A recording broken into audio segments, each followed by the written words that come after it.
Emma Rodriguez was really good at making wedding days feel like fairy tales.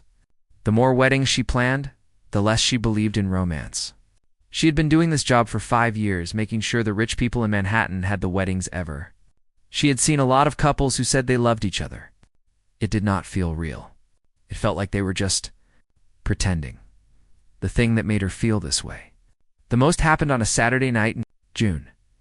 She was standing in a fancy room at the Metropolitan Plaza. There was a charity event going on. It was for the Anderson Foundation. Emma held her champagne glass tightly while she watched this other couple say they were getting married on stage. The woman had a diamond ring on her finger. It was so big it could pay for a small school. The man did not even seem happy. He was more interested in his phone than the woman he was going to marry. Emma turned to Rachel, her assistant.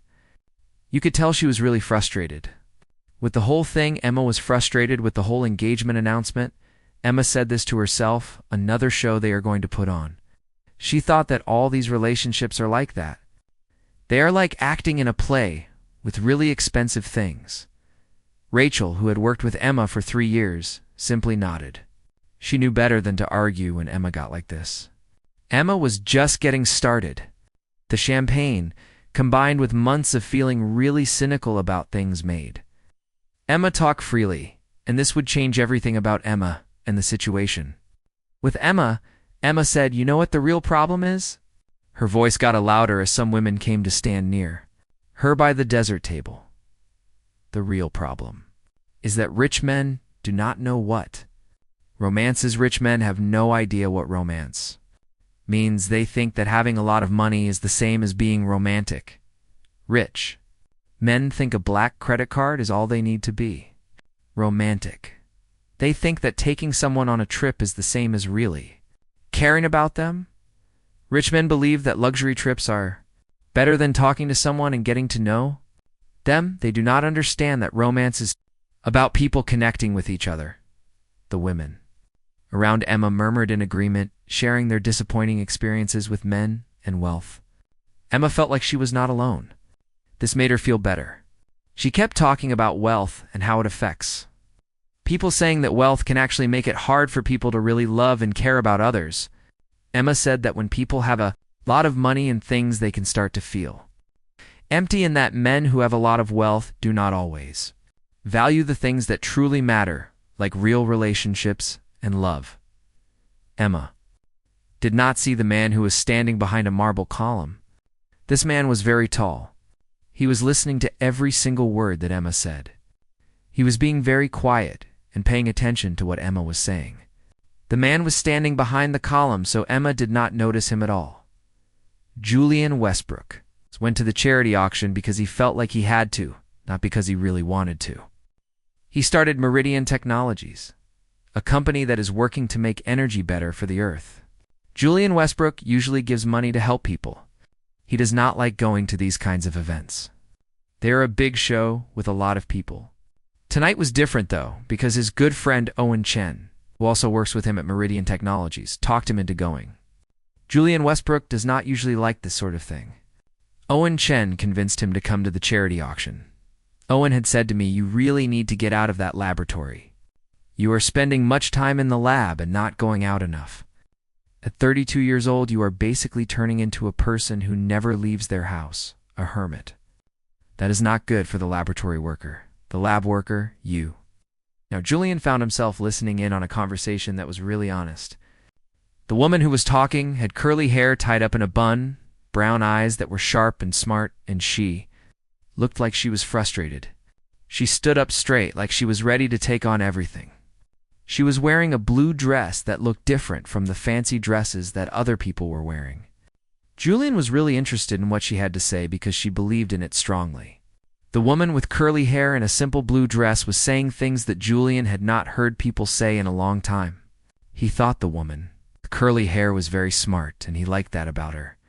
When Emma finally stopped talking, Julian made up his mind.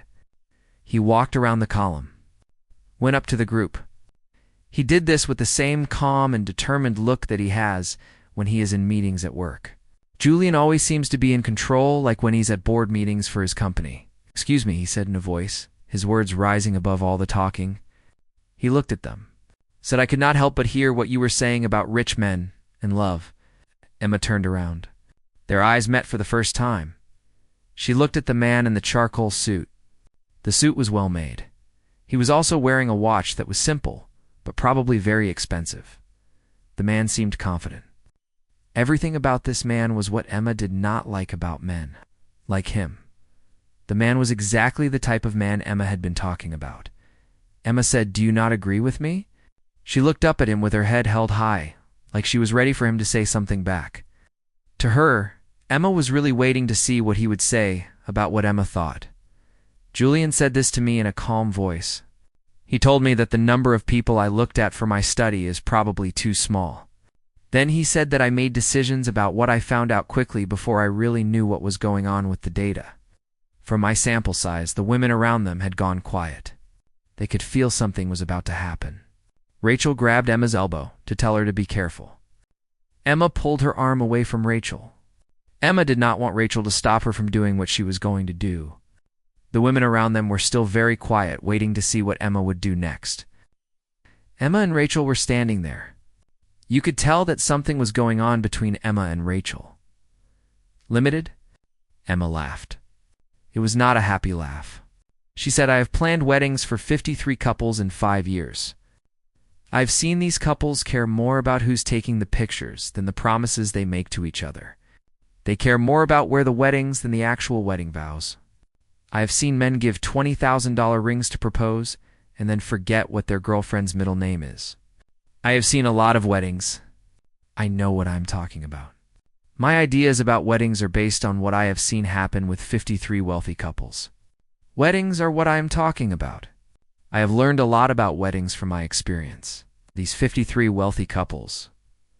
Julian thought about this for a moment, his blue eyes staying fixed on her face. Then he said, "Let me think of something we can try," because he wanted to come up with an idea. He said, "Let me propose an experiment to see what would happen." An experiment? Emma said again she was really surprised. Julian said, "I need 30 days. I want 30 days to show you that your idea is wrong. I think it is possible to have money and real love at the time.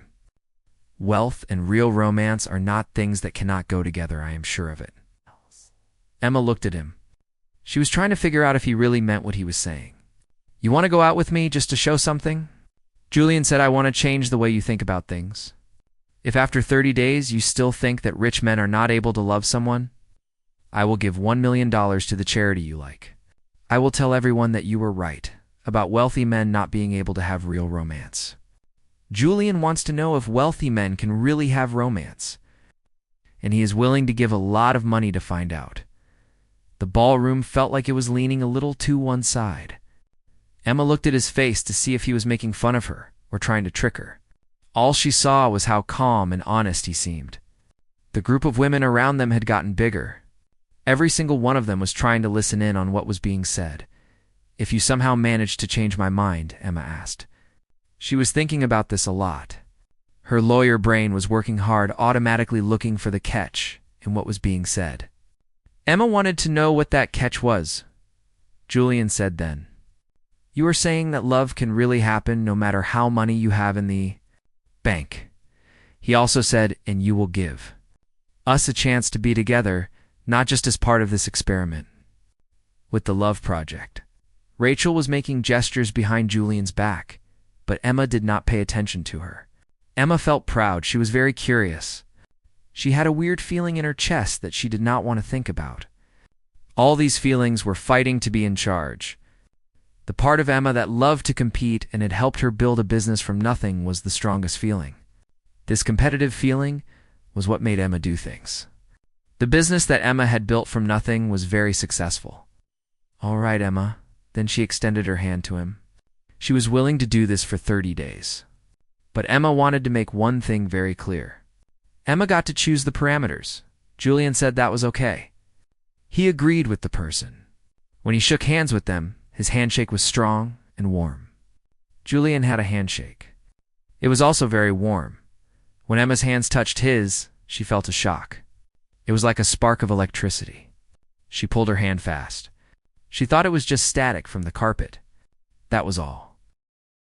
Julian said, "I need your contact information," and he pulled out his phone. He did this with the efficiency that he does everything.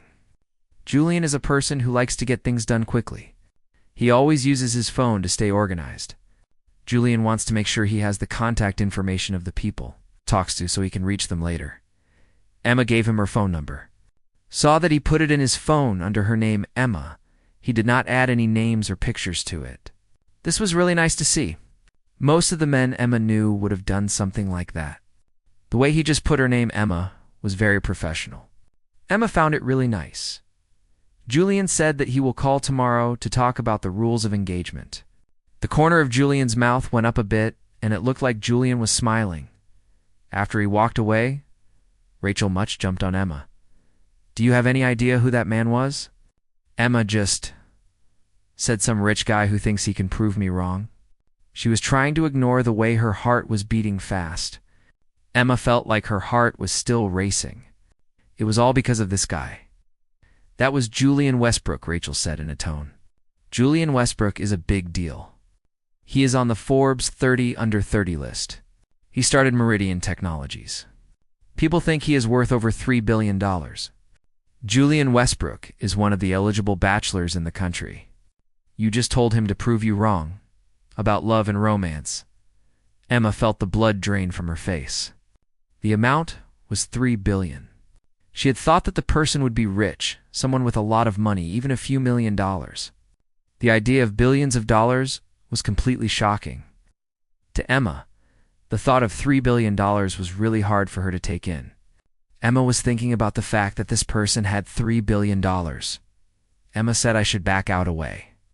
"You really should not do this," Rachel said. "This is going to be a mess or a really great love story. I think it will be one of the two. Either way, I want to watch this happen up close. I need to see what happens with my eyes like I am sitting in the front row." That night, Emma lay awake in her apartment in Brooklyn, staring at the ceiling and thinking about what had just happened. She had spent her career studying how people get along with each other and helping them have great times together, while also being careful not to get too caught up in romantic ideas about love for herself. Now Emma had said yes to a man who wanted to show her that she was wrong about love, that he could actually make her believe in it, and Emma was thinking about the billionaire and what he wanted to do. Her phone buzzed with a text. It's from a number she did not know. The message said, "Looking to proving you wrong? Emma Rodriguez. Sleep well." This message was really weird. It made Emma Rodriguez feel strange. Emma Rodriguez was wondering who could have sent her this text and what they meant by it. Emma Rodriguez did not like the sound of it all. Emma looked at the message for a long time before she typed back. She said, "I am looking forward to being right." As she finally fell asleep, a tiny part of her brain said something she did not want to think about. What if Julian actually succeeds with the thing he is trying to do? The morning Emma woke up to find a simple email from Julian in her mailbox. The email from Julian was simple. It did not have any words or big romantic gestures. It just said, "Do you want to have coffee at Rosie's Diner at 10 a.m.? You said we should decide on some things.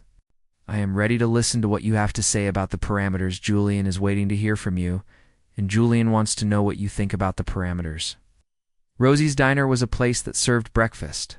It was near Emma's apartment, 3 blocks away. The diner had booths with cracked vinyl, and they served coffee in mugs that were chipped. Emma had talked about Rosie's Diner one time before. She said she liked food, not food from fancy restaurants. He remembered what Emma said about Rosie's Diner. He chose it as the place they would meet for the first time. This surprised Emma because she did not think he would remember Rosie's Diner. She got to the place 5 minutes before time, which is what she always did because she used to plan weddings and everything had to be perfect. When she arrived, Julian was already sitting in a corner in a booth. He had on jeans and a simple white shirt, no brands or anything like that. He was reading a book that looked really old. This was really different from the businessman she met at the auction. Emma said, "You were early," and then she slid into the booth across from him. Julian said this as he put his book down. He was talking to someone. "So are you," he said. "Does this mean that we are both really good at being on time, or are we just really nervous about something?" "We are both here early. I was wondering if it is because we are pathologically punctual, or if it is just because we are nervous like I am when I have to do something big."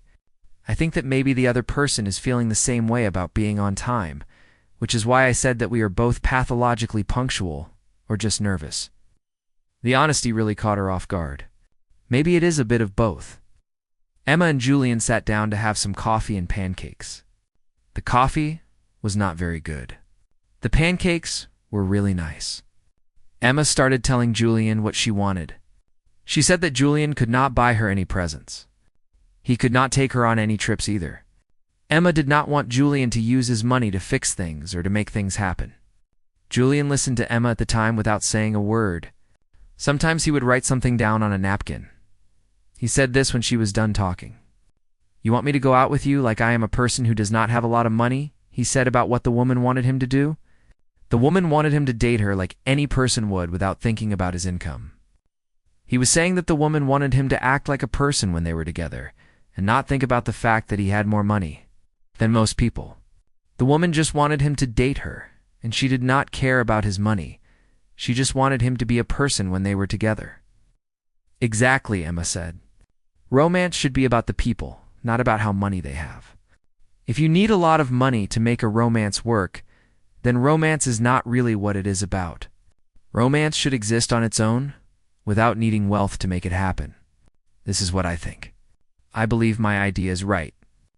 Romance is about the connection between two people. That connection should be strong enough to exist without money being a part of it. Julian looked at her for a long time, his blue eyes thinking deeply.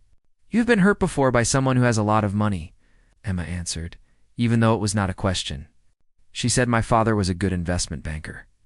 He bought my mother lots of things, but he forgot her birthday 3 years in a row.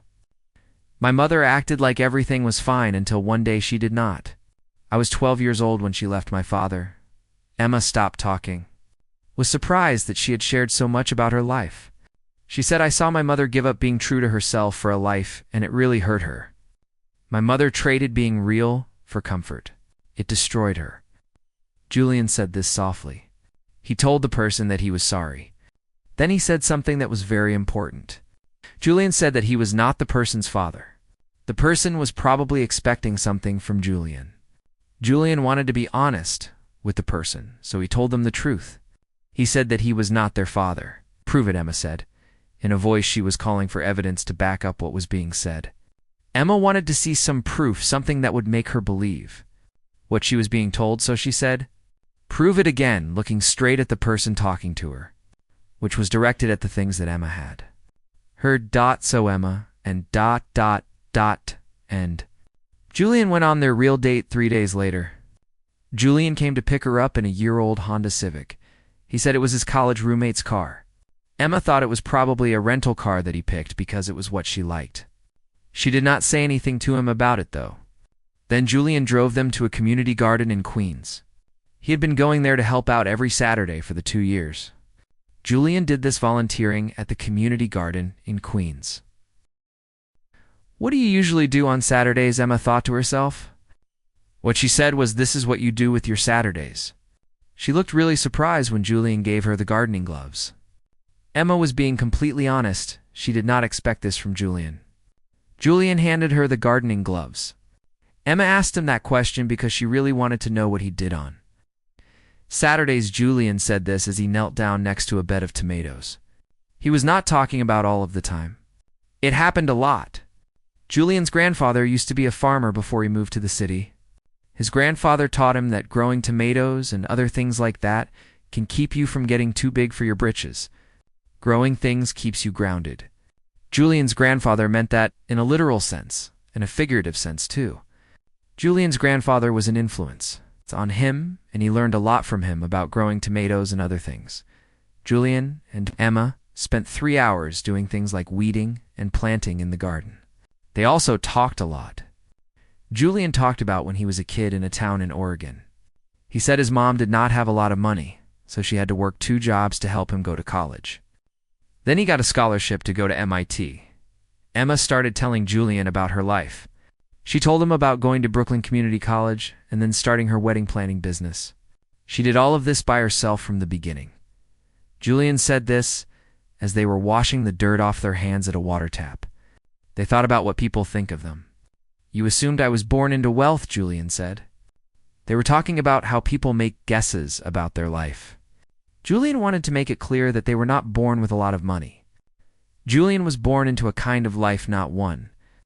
With a lot of wealth, Emma said. You were not. In a questioning way. No. My $1 billion came when I was 28 years old. I was really young.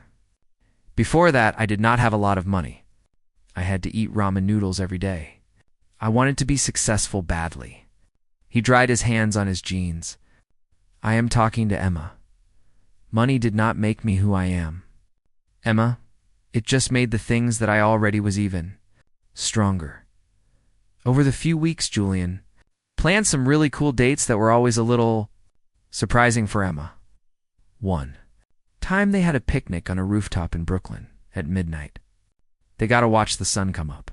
They also spent a day helping out at a soup kitchen. Then there was the time they took a salsa dancing class, and Julian was really bad at it, which made Emma laugh much. It hurt her sides. They even went to a bunch of bookstores and tried to find the weirdest poetry books they could, which was a lot of fun. For Emma and Julian, Sophie Park.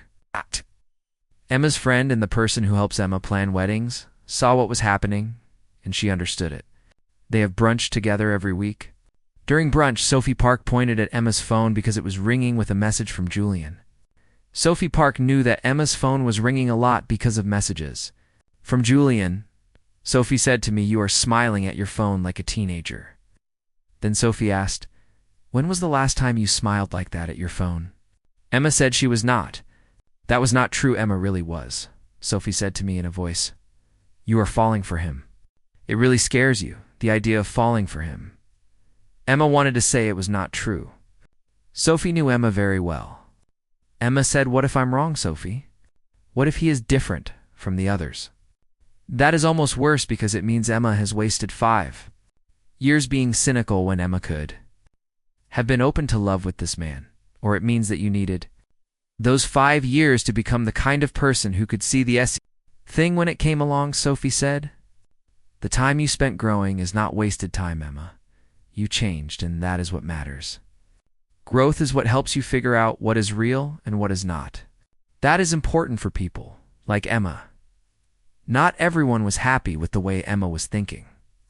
This became really clear at a wedding Emma was helping with during the week. A beautiful blonde woman came up to Emma when everyone was having drinks before the main meal. Emma Rodriguez. The woman asked. She had a smile on her face. "I am Victoria Lang. I used to go out with Julian. I am his ex-girlfriend." Emma's internal alarms went off away. She said, "It is nice to meet you." Victoria laughed. It was a cold sound. "I should tell you something about Julian," she said. "He has a way of doing things. Julian gets really into something, then he just loses interest when he finds something that is more fun. You are the thing that Julian's interested in right now." Emma said that she is not a project, and she said it in a calm way.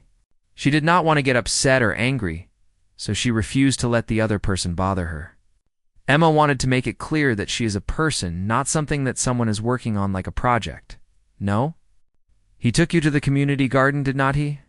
"He took me to the community garden 2-3 years ago. We had the rooftop picnic, the same bookstore tour." The community garden and the rooftop picnic and the bookstore tours are things he does with women who say they want something. Victoria's eyes sparkled with meanness. "He is very good at acting like a person." "Emma, the community garden and the rooftop picnic and the bookstore tours are just things he does. Eventually, he stops acting, Emma." The words got stuck in Emma's chest. They really hurt her. That evening, when Julian came to get her to go eat dinner, Emma did not say much. She seemed really upset. He asked what was wrong away. He pulled the car over 2 blocks away from the restaurant. Emma was talking to him about Victoria. She looked at his face closely to see if he was not telling the truth. All she saw was that he was really frustrated and felt bad about something. Emma saw the frustration and regret on his face when she mentioned Victoria. "Victoria and I went out for a while about 3 years ago," Julian said. "She was really into the idea of being with someone with money and status. When I figured out that we did not really have anything in common, I decided to break up with her. She was not happy about it." He looked at Emma.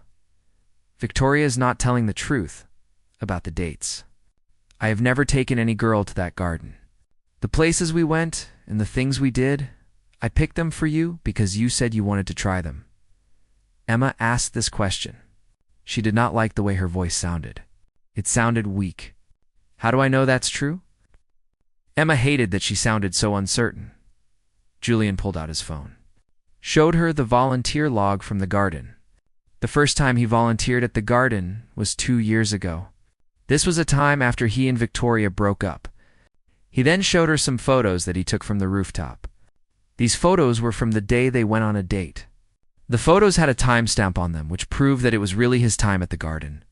Julian wanted to show her the volunteer log from the garden to prove that he was telling the truth about his visit to the garden. Julian said this softly. "He told me that he cannot make me trust him. Julian will always tell the truth, and he hopes that after some time, I will believe what Julian says." The truth in Julian's voice really got to Emma. It was like something shifted inside her chest. She said, "Why did you pick me, Julian? You can go out with anyone you want.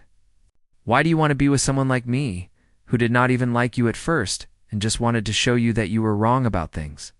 Julian said this to her. He said, "You see me for who I am. You do not care about how money I have or the company I own. You like the me, even when I am not perfect. You help me to be a person. You make me happy. You make me think about things." Julian reached for her hand. He told her, "At first you wanted to show me that I was wrong. Then something changed and we both wanted to show each other that we were right about each other, about Julian and about her." Emma felt tears welling up in her eyes. She said, "I am scared." Julian said this. He really meant it. He was scared, really scared. This thing with Emma, it was real. It was more real than anything that had happened to him before. The thing about real things is that they can really hurt you. Julian was thinking about this. It was making him feel bad. This was real, just like he told Emma, and real things can cause a lot of pain. On the 20th day, Julian took Emma to a little music place in the village. There was a group of musicians playing music with a lot of instruments. They sat in the row. Julian's hand was warm around Emma's hand. Emma finally said to herself what she had been trying not to think about for weeks. The music was nice. Julian was holding her hand, and Emma was thinking about Julian and how she felt about the concert and about Julian. She was completely, terrifyingly in love with him.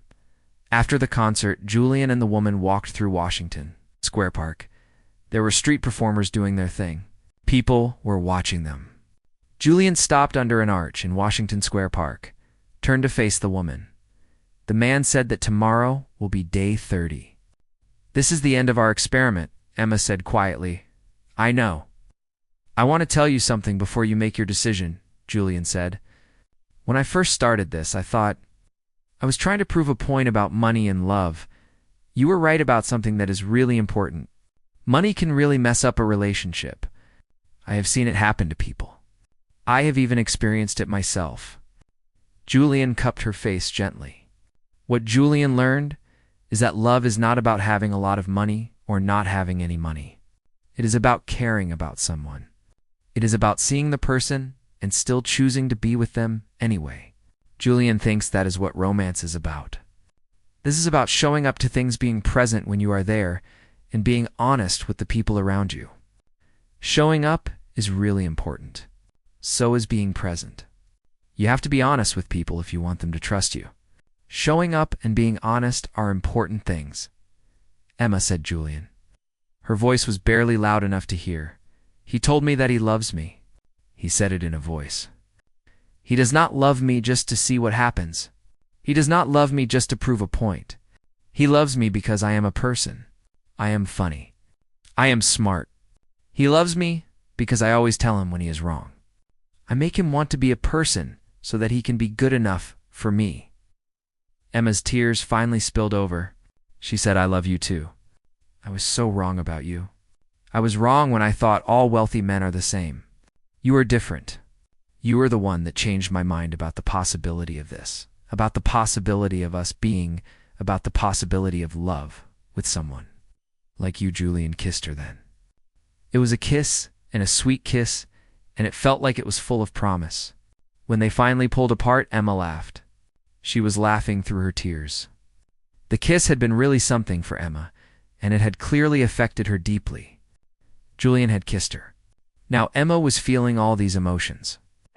Emma was crying at the same time because of the way Julian had kissed her. The woman said that she lost the bet. She actually came out, admitted it. The bet was something she lost. Julian said no. Then he rested his forehead against hers. He told her that they both won. The game was not about one person winning. The prize was, for both of them, Julian and her, they both won. 3 months later, Emma was in the big room where she and Julian first met, and she was getting everything ready for another charity auction. This time, Julian was standing next to her, and he was her partner in everything they did. Emma and Julian had started a project together, a foundation that helped couples plan their weddings for free because they knew that some people could not pay for all the expensive things that wedding planners wanted them to have. Emma and Julian wanted to show people that they could still have a wedding and be happy even if they did not have a lot of money, because love is what really matters. Sophie walked up to them with champagne and a big smile on her face. "So when do I get to plan your wedding?" She was really looking forward to planning the wedding for them. Sophie thought it would be a lot of fun to help them with this day. She had a lot of ideas for the wedding of her friends. Sophie wanted to know when she could start making all the plans for their wedding. Emma looked at Julian. She saw what her life would be like with him. Eventually, she said, "We are in no rush to do anything because we are happy with the way things with Julian and Emma. Julian and Emma are just enjoying the time they spend together. That is all that matters to Julian and Emma right now." Julian squeezed Emma's hand. She felt thankful. She was glad that when she was younger, she did not believe in love. This feeling had brought her to where she's now. It had brought her to Julian and to the love they share. Emma had wanted to show that men with a lot of money do not know what love is. What she found out was that real love is stronger than anything. Real love can get past all the things that she thought would stop it. Emma found love with Julian. Sometimes the best theories were the ones that got proven beautifully, perfectly wrong.